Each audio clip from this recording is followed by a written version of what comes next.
On September 17th, mainstream media outlets will reiterate their position that the Occupy Wall Street movement achieved nothing and was by and large a failure. Why? Because September 17th marks the 10-year anniversary of Occupy Wall Street, and the mainstream news doesn't want anyone to think that progressives did something important and are currently organizing and being effective, and that their viewers might want to get off the couch and get involved. Most folks outside the movement don't necessarily see how it continues to have a direct impact on politics and society today. Joining us on the program to discuss this, Jay Ponti, activist and founder of Be the Revolution. Jay was on the ground during the Occupy encampment period and is behind many successful actions. His new book, The Political Revolutionary's Handbook, not only gives an inside look into the organizing that launched the movement, but makes the case that the Occupy Wall Street network is directly responsible for the political rise and presidential bids of Senator Bernie Sanders. Jay, thanks for joining us today. Hi, I'm so sorry. It's actually, the book is called Be the Revolution, How the Bernie Sanders Movement and How Occupy Wall Street and the Bernie Sanders Movement Reshaped American Politics. Well, it started out as the Political Revolutionary's Handbook, and then the publisher, Strong Arm Press, who are absolute movement allies, said that they strong-armed you into changing the title. Yeah, well, in a good way. It was a good suggestion because it was 650 pages, and they're like, maybe as a first book, no one wants to read a 650-page book on organizing. I said that's a fair point. So, okay, that is a fair point, but I have to say this book that I was lucky enough to get a pre-review copy of, because it's not out yet, is a huge page turner. I mean, I personally thought it was amazing. Oh, thank you so much. Yeah, you got one of the very first copies, and we're still working on it. We're still editing it, but I'm glad you liked it. I mean, it really puts all the pieces together for people who weren't there. And even those of us who were there don't necessarily know exactly what happened on the floor when they were voting for, to try to get some of Bernie's platforms onto Hillary's platform, or just, and you really pointed out some of the important players, which I thought was really, really important because they obviously get neglected by the mainstream media. Yeah, this is a love letter to the movement. And, that was very much part of the purpose of the book, was to make it probably the hardest part of writing this book over the last 5 years was making it fun, making it accessible, making it easy to read. And because a lot of the books on organizing tend to be very, very dense, heavy. And I really wanted this to be accessible to just about anybody. Well, I think you've done it because it was very exciting. And some of the things that are talked about in the book are the out of the box guerrilla activism, thinking and act, that the activists took. Talk about one of your favorites and then the impact that these refreshing and surprising tactics had at the time. Mm-hmm. I would say probably one of the most fun and intense experiences was the Clooney counterparty. No, I was hoping you were going to say that. Yeah, so the Clooney counterparty. There was an action in LA called Occupy CNN. And at the Occupy CNN action, where we had about 2,000 people who surrounded CNN protesting the Bernie blackout, or the lack of media coverage and unfair media coverage of the Bernie Sanders campaign, which was even that action even got uplifted by Bill Maher on his show. So it actually was pretty effective. But at that, there was a man whose family owned the 99-cent stores, the 99 cents only stores. And he just happened to say, hey, I live next door to George Clooney, who was hosting a $33,000 per plate fundraiser for Hillary Clinton. And so he basically allowed us to hold a 99% party, which we did in the branding of the 99-cent stores, next door to Hillary Clinton's $33,000 a plate party. And when the motorcade drove by, we had about 200 people outside. We were organizing against Secret Service, which presents complications, and they did actually try to bait us into, at one point, a Secret Serviceman grabbed a woman from one of the side and dragged her across the street. But then when the motorcade drove by, we threw $1,000 in the air, which was a tactic that was used by, Abby Hoffman at Wall Street directly. It was also used against the FIFA president to protest their corruption. And then the news networks just went bananas for it. And we became the sort of stupid thing of the week. And then they went into overdrive. The mainstream news went into overdrive trying to claim that we were misogynists, even though most of our organizers were women. And that we were trying to make it rain. You were right. So that was one of my favorite ones because it did literally get international news. You can tell you've really made an impact when the mainstream media and the forces of corporatism are just so outraged that they have to talk about it for weeks and really make sure that they have washed the brains of anyone watching, lest they should think, hey, actually a $27 a plate, I think you said in your book, fundraiser for Bernie right next door to this, millions, whatever it was, dollars a plate for Hillary. It really makes the point, and they can't have that point made, apparently. And the best part about it was George Clooney came on Meet the Press and basically said we were right. And he's like, whoa, wait a minute. Y'all are proud. Yes. So they didn't really expect their fundraiser to get any media attention, really. And so we were able to elevate that. And it was pretty crazy. And they did have assault rifles pointed at us as we threw projectiles into her motorcade. So that was pretty crazy. And so when people say that the mainstream media is lying, I actually have the direct experience because our intention was to elevate the fact that she sold billions of dollars in weapons, commercial weapons, to brutal dictatorships in return for tens of millions of dollars to the Clinton Global Initiative. And also, the regime change wars, the failed state she created in Libya. That was one of our intentions, was to try to uplift that as well as the obscene money in politics. And when the motorcade drove by, we were playing Rosemary Clooney, George Clooney's aunt. We're in the money. So I went to Dan Merica, one of the CNN reporters. I was like, "Hi, I'm one of the organizers. Would you like to know why we're doing this?" And he looked at me as he was filming, and without missing a beat, went, "Not really." No. And then they proceeded to play the footage without the music. I don't know. I actually, I don't frequent those establishments, those where women dance. But I can imagine that nobody is playing Rosemary Clooney's "We're in the Money" at those establishments. Probably not. I think that's a safe bet, Jay. Yeah. Well, the book has a lot of examples of this kind of out-of-the-box, exciting stuff that the movement did, and it gained a lot of media attention. Sometimes, the corporate media narrative suggests that, well, first of all, it twisted everything in the moment, but it's still suggesting that Occupy Wall Street didn't achieve much. Talk about what they are missing. Well, in my opinion, what they're missing is that, number one, Occupy Wall Street got people out of the house, got out from behind the keyboard, and it had people challenge the hegemony of the corporate state. And that was no small thing. It was a vibrant center for ideas, for new ideas. And a lot of people like myself, I've been community organizing for years, but I was not very grounded in any kind of leftist theory.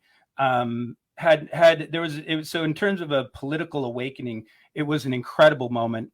Also, it fundamentally reshaped the national conversation in Overton window around money in politics and wealth inequality, as well as the 2008 crisis, where no one went to jail, even though they defrauded the American economy, left millions of people upside down on their mortgages or homeless, and really destroyed lives. And it was due to fraud.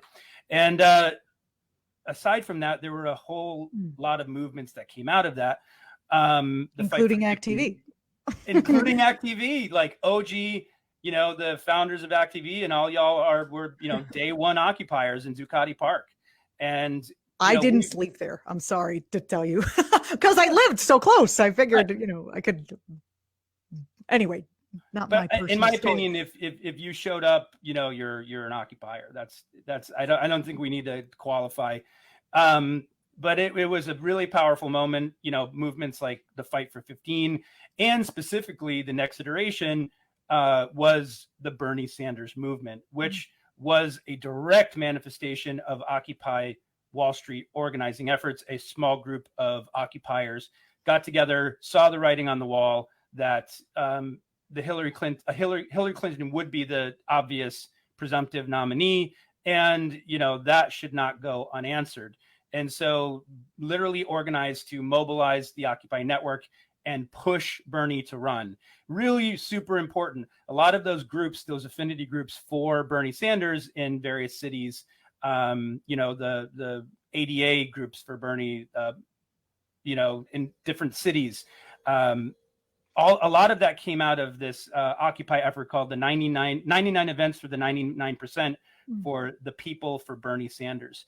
And the Bernie campaign would not have happened. He would not have run if he hadn't seen that there was such enthusiasm on the ground, and activists directly following him around the country, asking him, Bernie, are you going to run? And out of some of those became central players in the campaign. Others became players in the movement. So Occupy Wall Street's, basically they tried to bury us, but they didn't realize we were seeds. And a lot of us continued to, we continued to organize to this very day. And Occupy brought us all together. The internet allowed, there were groups like Inter-Occupy, there were tech ops. There were, it was one of the first times leftists were really able to use the internet to create an enormous mobilization. Jay, it's funny that you said that that it brought us all together, because I do remember the vibe of the encampments. It was solidarity, it was love, it was sharing, it was support. It was nice, even when the leftists were fighting about like Trotskyism versus whatever, when they were having discussions. It's interesting that we're all stuck back in our homes behind our keyboards again at this point, because of the pandemic. Your thoughts about how we can overcome the isolation of what's happened over the last year? Well, I am really glad you asked that, because there are going to be events. So if you are in Boston or New York or Los Angeles, we are getting together for some in-person, safe, socially distanced events to celebrate and commemorate the 10th anniversary of Occupy Wall Street. And in my opinion, the path forward really is about, and I'm not alone in thinking this, we've learned a lot since Occupy Wall Street.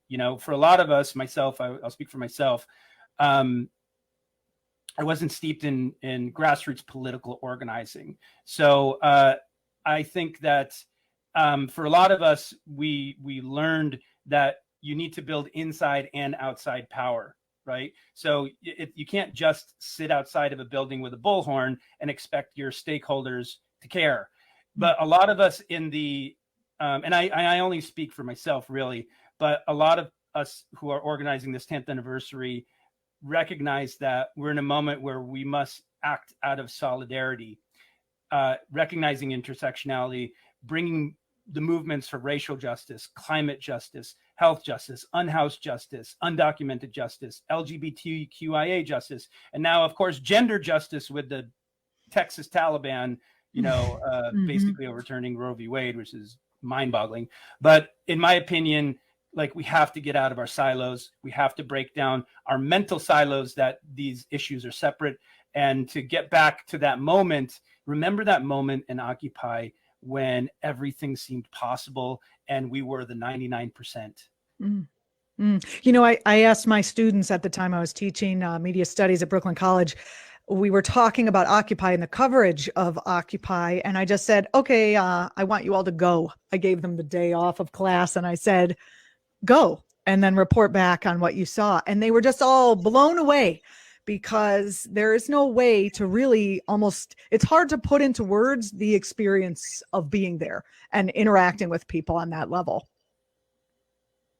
Yeah, agreed. It's hard. And I tried the best I could to capture some of the feeling in the book of some of these moments. Oh, you totally did. But it's really it's impossible. It's one of the things, at a certain point, It's great that people are uplifting things on social media. They're commentating that it's, people are creating YouTube channels. All this is very good. And it's not the same as getting out from behind your keyboard and showing up. Jay, I've heard you refer to supporting Bernie Sanders as the most important tactic for the movement, right?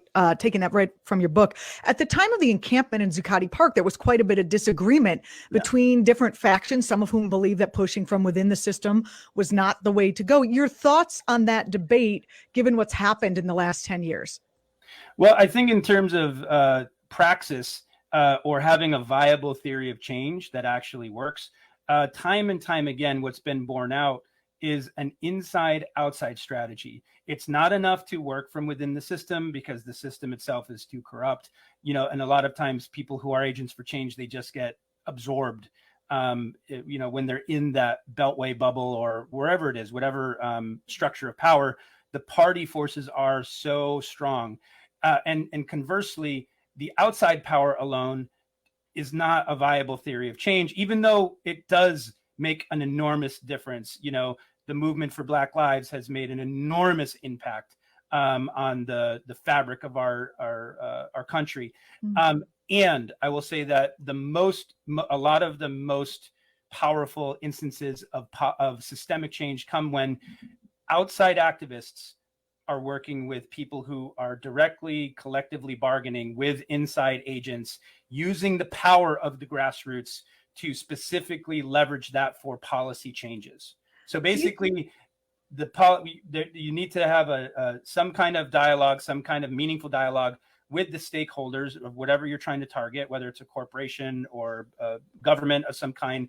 And they have to be afraid of the numbers that we mobilize. And this isn't anything that the NRA hasn't been doing or the Christian right has been doing very effectively since forever, right? So it's what the Slick did to pass the Voting Act. They Martin Luther King and the leaders of the civil rights movement were in direct dialogue with Lyndon Johnson, and he was a Southern racist. I mean, Jay, we have just a few minutes here, and before Noam Chomsky comes on, and you get to talk with him.